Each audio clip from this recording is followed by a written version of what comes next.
You are going to lose everything, and that moment is rapidly approaching. You shall despair, lose your will to live, enough to want to escape this world. Don't worry. All you need to do is cower quietly in a corner of your psyche for eternity. I do not care about resurrecting anymore, since possessing your body shall yield the same result. And when that day comes, I shall take over and live Boruto Uzumaki's life for you. You're gonna shove my consciousness into a corner? Fine, if that's even possible, I'll make sure you can never emerge again. You'll be the one to despair in the future. Yo, freeloader, as sulky as ever I see. I am deeply despairing because you have failed to die yet again and keep going on living. I should have left things well alone that day Kawaki killed you. With reincarnation no longer possible, and with me unable to take over your mind either, there is only one thing for my poor homeless soul to desire now, to be freed from this curse via your death and become nothing. I'm here to ask you something. Could you consider lending me a hand? Don't make me laugh. Be gone. Hear me out. If we're able to take down Jura, I'll give you my body. You can have everything you want. Hey, how's it going? In today's video, we'll be talking about one of the biggest topics of discussion as of the recording of this video. And that topic revolves around Boruto's deal with Momoshiki. So we're going to be looking at this from a few different angles. First, we're going to be looking at the deal itself. Then we're going to analyze the pros of that deal. And finally, the cons. And we're going to ask a major question. Is the deal worth it? Was this a reckless decision that Boruto made out of desperation? Or is he really just playing 4D chess and is about to shock everyone? After sitting down and analyzing the situation, I personally think that this plan is actually kind of brilliant, but flawed, but I think it could actually work. And I'll break that down later in this video. So this video will contain spoilers for the manga. You have been warned. With that being said, let's get started. So let's look at the deal itself in the context of the discussion we saw between Boruto and Momoshiki in chapter 25. Boruto specifically asked Momoshiki for his cooperation in the Shinju conflict. The deal will be settled once Jura's body is destroyed and he releases a Thorn Soul bulb. Boruto at which point has to willingly forfeit his body to Momoshiki. And at face value, that sounds like a horrible idea. Momoshiki cannot be trusted. Why bother going through this process? Surely the benefits are not worth the end result. But a positive aspect of this alliance is that if it is successful, Jura is dead. And the Shinju and Claw Grind would likely fall as well, considering that Jura is a direct incarnation of the Ten Tails. And we have chapter 14 as evidence of that. But the major drawback, of course, would be letting Momoshiki back out on the loose. Without Boruto keeping him in check, what's to stop him from going on a rampage later? He will possess Boruto's skills and his ninjutsu, and that's actually insane because it will be amplified because of the Karma Seal. We would also see a version of Jura that is stronger than Ishiki from Boruto Part 1, and arguably more deadly than base Boruto. That's almost as bad as dealing with Jura himself. You're just trading one danger for another. So in this section of the video, we are going to look at some of the benefits of Boruto's deal with Momoshiki. As much as Kawaki hates Momoshiki, this plan of Boruto actually helps with his temporary alliance with Kawaki as well. They can fight side by side and would not have to worry about the karma resonance like they did in chapter 9 and in chapter 24. Momoshiki's cooperation means that Boruto and Kawaki can fight side by side against Jura with full power and no significant drawbacks. Boruto's current ninjutsu would also get a major boost in their destructive power. Naruto in Boruto Part 1, specifically chapter 28, pointed this out to his son. The karma not only boosts the wielder's physical strength and speed, but their jutsu become a lot more powerful as well. Boruto directly hit Jura with his regular Rasengan and it didn't do anything, which forced him to use the Uzuhiko in chapter 22 of the series. I bet with his Karma Seal active at this point, we would see the Rasengan leave a small crater in Jura's body. Even jutsu like Purple Lightning, which we saw Boruto use against Jura in chapter 23, would be a lot more effective rather than just being a minor annoyance for Jura. Boruto also doesn't have to rely on the long-range variant of his Flying Raijin anymore. Boruto has to sense his own chakra in metal objects in order to teleport. The shapes of those objects work to allow him to distinguish locations in which he desires to go.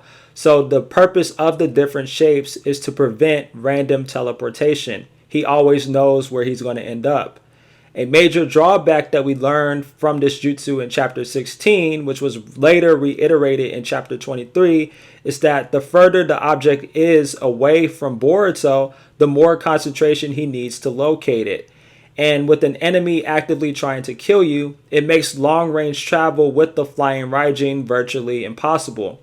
20-year-old Boruto in a possible future created his Flying Raijin to compensate for the loss of his original space-time ninjutsu with the Karma Seal.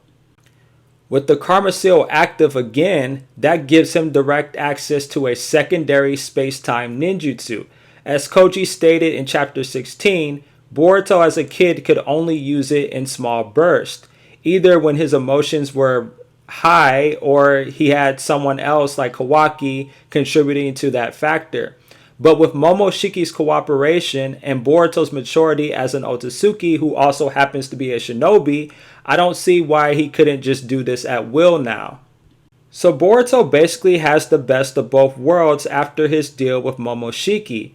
He has his close range version of the Flying Raijin that he can use to keep his enemies guessing. And if he is in a pinch like with Jura, he can easily use his Karma version of the space-time ninjutsu to escape to a different dimension. He wouldn't need someone like Kawaki to buy him time like he did in chapter 24 for long-range teleportation via the Flying Raijin. He will only need to rely on the long-range version of Flying Raijin if he is preparing to enter a battle or travel to a specific location to negotiate with a plan with his allies. Boruto having Momoshiki's cooperation also opens the door for him to access his dojutsu again. If we are following the manga's continuity only, then he would have access to Momoshiki's Byakugan. He would have enhanced sight and vision because of that. And if he's lucky, he'll also be able to see the future again, just like he did in chapter 75 of part 1. Boruto could also access the Jogan again, just like we saw in the anime. I'm not going to get into the deeper discussion of whether this eye is canon. That's not the point of this video. The point I'm just trying to make is he will have access to dojutsu again because of the karma. And we have evidence of that because of chapter 78 of part 1. When Momoshiki took over Boruto's body, he was able to activate the Byakugan with the Karma Seal because the Karma Seal strengthened the muscles of his eye. At least that's what it appears to be. Boruto has another major benefit of his Karma Seal when he goes into battle with Jura specifically. And that's because Jura loves the Bijou Bomb. That is his go-to technique.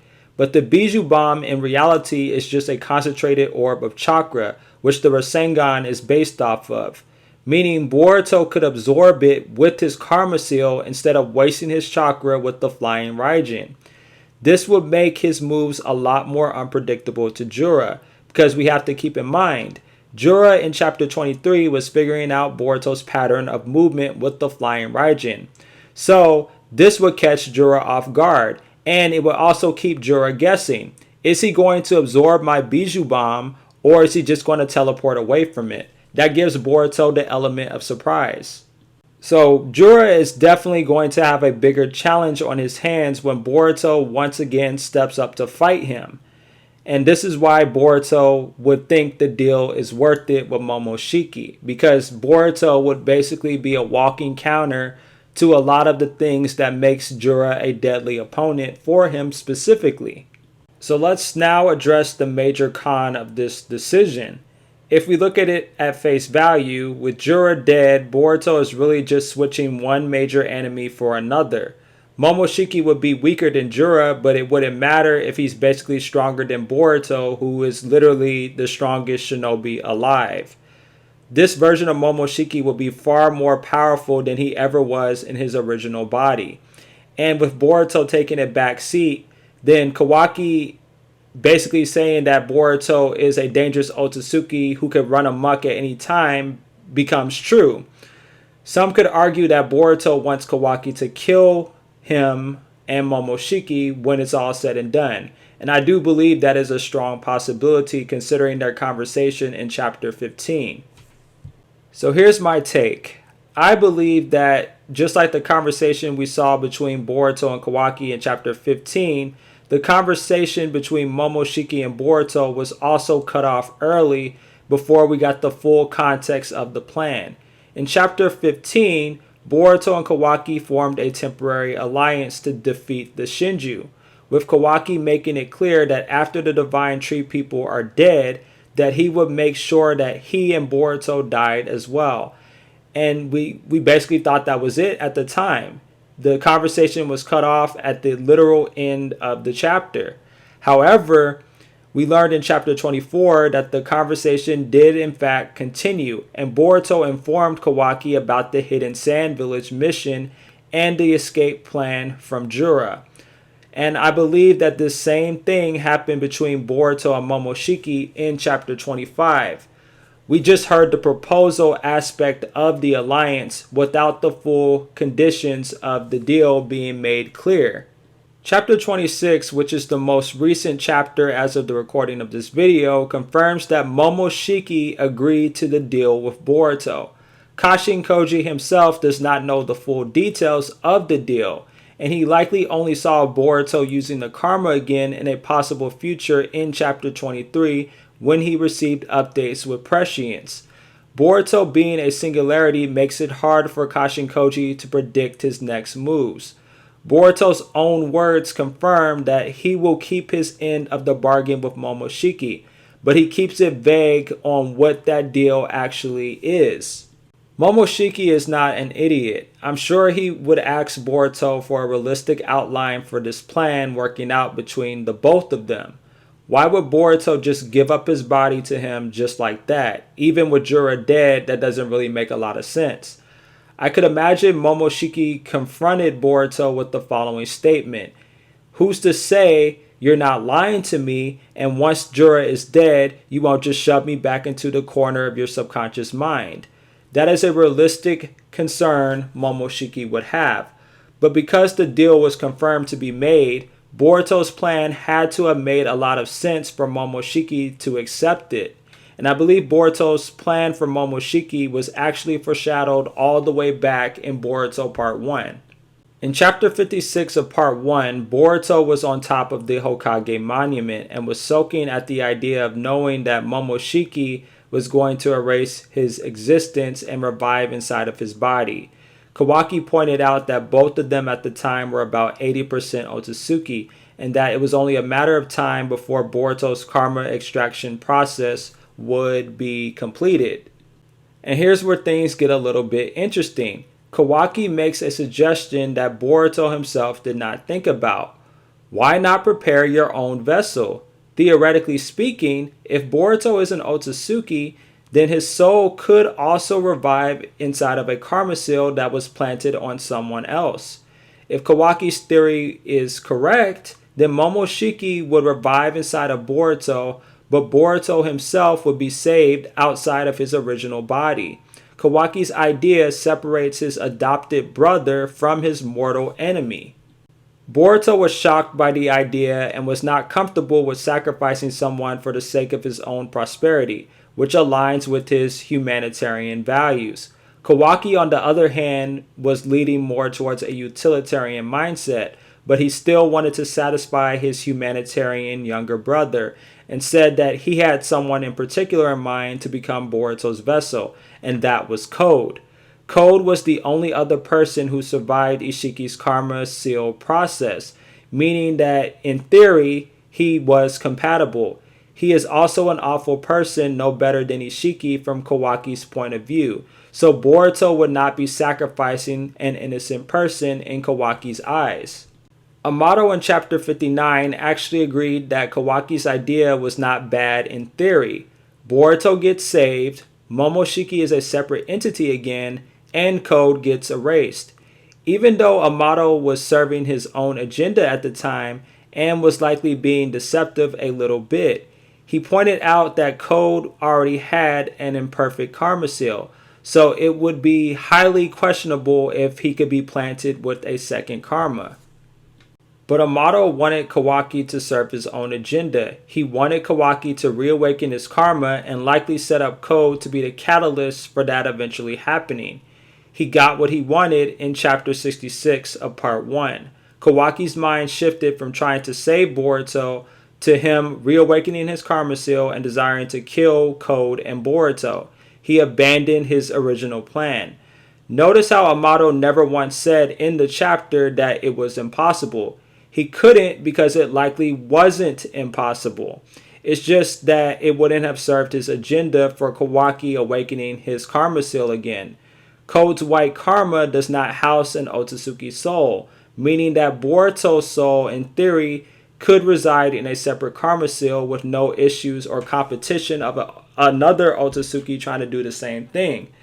Amato only downplays the idea, saying that even if Boruto implanted the karma on Code, that Code was not going to sit around and wait to be erased. He would still seek out revenge on everyone involved in playing a major role in the death of Ishiki. Code is likely a candidate for Boruto's resurrection. They are roughly around the same age, and Code is compatible with the karma seal. It makes sense on paper, but if you paid close attention to Boruto's behavior around Code in the earlier chapters, it shows that he wasn't interested in him for that reason. Boruto spared Code's life in chapter 4 of Two Blue Vortex because he wanted assistance against the Shinju in that chapter at the time. Boruto, during his 2 years of training with Kashin Koji, also likely saw possible futures where Code actually led Boruto to the Ten Tails and prevented the creation of Jura and the other Shinju.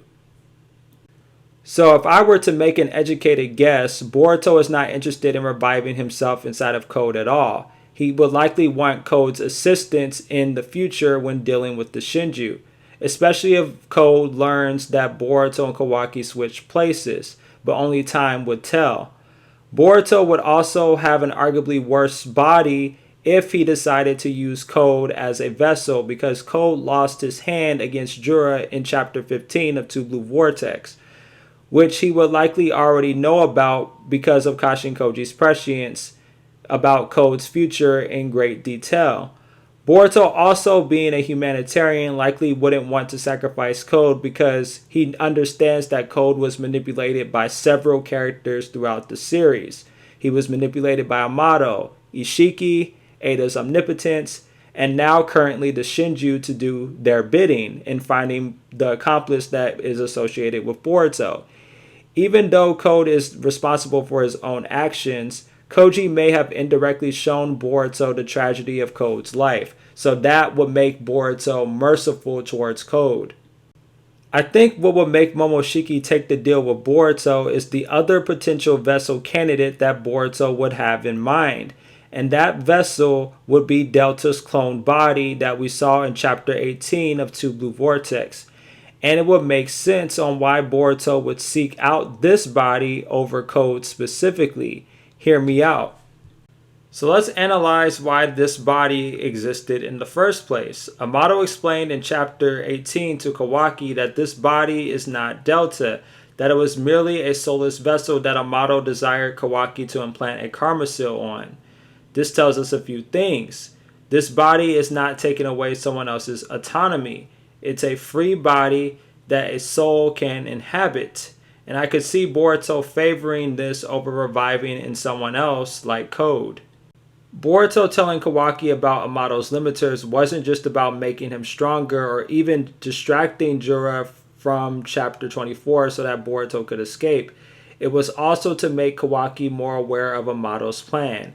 I think Kawaki will assist Boruto in getting Delta's vessel, and he has a lot of incentive to betray Amato. One, Boruto's plan basically separates him from Momoshiki. He gets to spare his family member, and his mortal enemy becomes a target without any ethical consequences attached to that. Two, he made it clear in Chapter 75 of Part 1 and in Chapter 18 of Two Blue Vortex that he is not okay with reviving Akabe if she comes back as an Otsutsuki. He would definitely take his chances with Boruto over an unknown enemy. And three, it's obvious Amato has other plans aside from just reviving his daughter. As much as the story loves to just throw that in our faces, obviously he desires more, and I'm not buying what he's been saying for the last 20 plus chapters. Kashin Koji with Prescience has likely seen many possible futures, and some of which of those futures had Amato actually succeed in achieving his goals. Boruto and Koji both know what Amato is up to 100%, and it revolves around more than just one goal, like I stated earlier. Boruto even tells Kawaki in Chapter 15 of Two Blue Vortex that Amato wants to use his karma for his own self-serving purposes, and that is a plural statement, not singular, meaning that Akabe is just the beginning. Amato also yells out to Kawaki in Chapter 18 that if he dies, then Amato's dreams die too. This man cannot be trusted, and that's why Koji and Boruto have been avoiding him and definitely did not turn him into a singularity. But this idea ironically lays the groundwork for Boruto's revival and Momoshiki's autonomy returning. Momoshiki gets Boruto's original body. Boruto revives in a soulless clone Delta body, and the curse of the karma tying both of these two together would end at that point, which is why Boruto will keep the end of his bargain, because he is not erasing his existence or hiding in a corner of his subconscious mind. And no, Boruto would not come back as a woman. That's not how the karma seal works from what we saw of it in the story. Karma is very similar to an installer software on an operating system. It extracts and changes the operating system with its contents over time.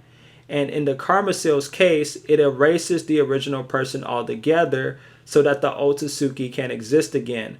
Once the data is fully extracted from the karma seal itself, it overwrites the vessel's existence with the Otsutsuki's data. And we can look at Jigen and Ishiki as the perfect example, because this was a real-time occurrence of this. Jigen was burnt to death by Kashin Koji's flames, but Ishiki revived inside of him, and there were no burns on his body at all, just Jigen's damaged clothing. That would happen to Boruto in Delta's body once the karma seal extraction process was 100% complete. It would replicate his original body, and his soul would reside in this new body. It's his second chance at life. If we go back to Boruto episode 1's first scene, Boruto is shown activating his karma seal against Kawaki in the destroyed Hidden Leaf Village, meaning that Boruto and Momoshiki's deal is still ongoing in the furthest part of the timeline. If I had to make a guess, this has to be after Jura was dealt with as well. Now, whether they actually managed to capture Jura's Thorn Soul Bulb or Jura decided to spare humanity is unclear. But the fact that Momoshiki is still cooperating with Boruto means that they must be closer to reaching their goal. Something major must have delayed their separation, or Boruto already has a vessel prepared and is just remaining inside of his original body until the extraction process is done, and so he still has Momoshiki's cooperation in the meantime. Kawaki isn't surprised to see Boruto activating his karma seal again, and I believe he knows about Boruto's deal with Momoshiki at this point in history, and he must agree with it to a certain extent. Kawaki doesn't hate Boruto. He only views Boruto as a threat because of his connection to Momoshiki. He really has no reason to kill Boruto anymore if they are separated, which would explain his different attitude towards Boruto compared to how he was in Chapter 18. How does he go from wanting to slaughter Boruto early in the time skip to later wanting to seal Boruto away with his parents? It doesn't add up unless he is aware of the deal. I believe this deal also puts episode 1 into more perspective. Boruto asked Kawaki, of all people, was this the only possible outcome? He doesn't ask Koji directly. Boruto has space-time ninjutsu, so reaching Koji shouldn't in theory be difficult at all, unless they had some type of falling out. Boruto upset Kashin Koji on 2 separate occasions. He disobeyed Koji's orders and killed Matsuri in chapter 21, and in chapter 25, he made a deal with Momoshiki. These events must have served as a catalyst for Koji desiring to betray Boruto. Boruto is the most unpredictable singularity of all of them because of the fact that he is radically changing the timeline and making sure that prescience is not useful 100% because he is getting involved. Chapter 26 also shows their fragile alliance, and it really shows that a fallout between these two characters is on the horizon. Kawaki's clothes are also a factor that prescience is influencing his choices. No one acts the same when they get knowledge of the future. Kawaki's early clothing symbolized how he was following the original course of history. A guy who was weaker in power because of Amato's limiters, but was also actively trying to kill Boruto and Code. Then after chapter 15, when he receives intel from Boruto, his clothing drastically changes. He starts to wear clothes similar to what he had in part 1, and he wears Boruto's old headband on his waist. His alliance to Boruto likely left him feeling a little nostalgic, even if it was only temporary. He is an ally to the Hidden Leaf and believes that killing Jura will bring him one step closer to his goals. I believe Koji's information of the distant future is going to make him radically change his wardrobe again, and this time Kawaki's clothes are very reminiscent of his former tormentors and abusers. Kawaki's clothing in episode 1 is symbolic of his final transformation. He is willing to become the monster he needs to be to achieve his goals, and this is why he attacks Boruto as well in episode 1 and is likely the one who destroyed the Hidden Leaf Village.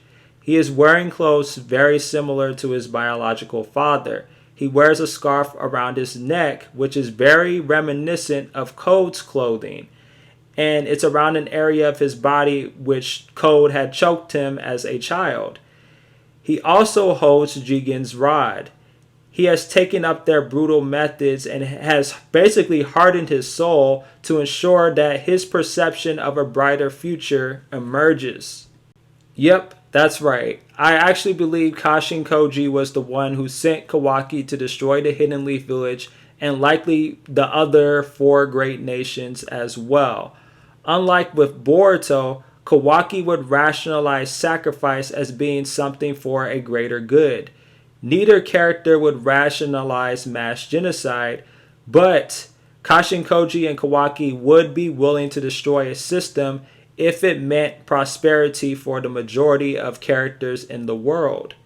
I highly doubt that Jura was the one who destroyed the Hidden Leaf Village. He would have no reason to if he simply wants to study life and admires the Hidden Leaf's culture. What is likely to happen is that after Jura is dealt with, whether he eventually leaves the planet and travels the cosmos or is just outright killed, his absence will drastically alter history. Koji likely gets an update with prescience like he did in chapter 23, and he sees a new, worst possible future and determines that the age of Shinobi must end so that humanity can survive. That would honestly make a lot of sense. Ironically, Boruto's deal with Momoshiki enables Toneri's prophecy to come true. Boruto stands up to Kawaki with this Jogan activated in the anime, despite what Koji and Kawaki believes will bring a better future into existence with prescience. And I think that's what the story is trying to tell us.